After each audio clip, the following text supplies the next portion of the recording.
Oui, Stéphane Corr avec nous. Bonjour Stéphane. Oui, bonjour. Je me souviens quand j'étais petit, j'avais des posters dans ma chambre d'acteurs, de chanteurs que j'appréciais beaucoup. Maintenant, ce n'est plus le cas. On est devant son ordinateur et on suit des personnes qui comptent pour nous. Ce sont les influenceurs. Voilà, c'est des personnes, quand elles expriment une opinion, cette opinion a une influence sur un certain nombre d'individus qui représentent une masse quand même conséquente de personnes. Alors avant, autant on pouvait peut-être s'exprimer, parler à ses posters et les Ils répondaient embrasser. pas.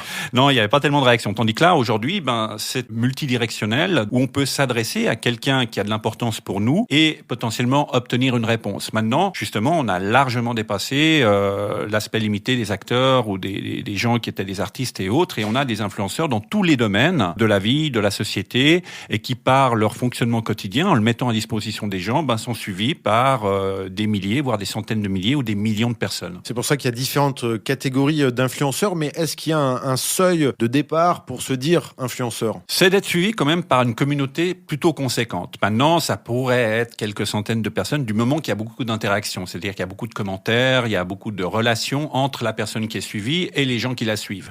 Après, on parle quand même de nano-influenceurs vers quelques milliers, de micro-influenceurs vers quelques dizaines de milliers, ou commence à 10 000, etc.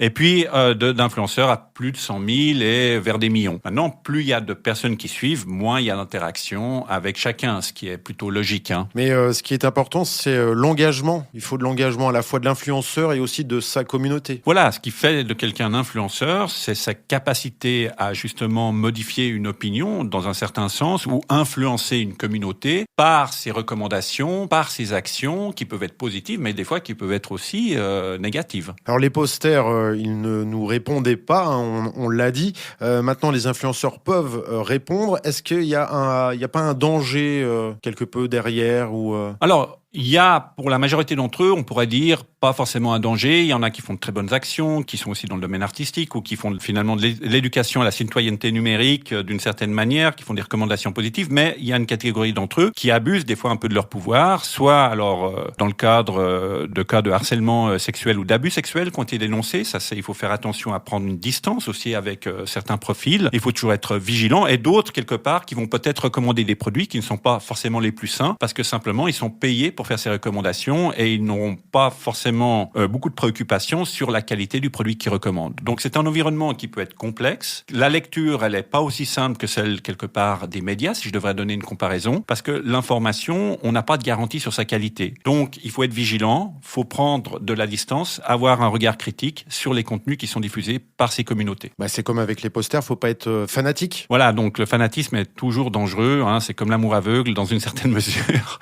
C'est que après, on est prêt à croire tout ce qui est dit, et sur Internet, des fois, la vérité peut être transfigurée. Alors là, on parle des influenceurs, mais je pense qu'on aura l'occasion avec vous, Stéphane, de retourner l'écran et de parler de celles et ceux, nous, qui suivons ces influenceurs. Merci. Oui, merci.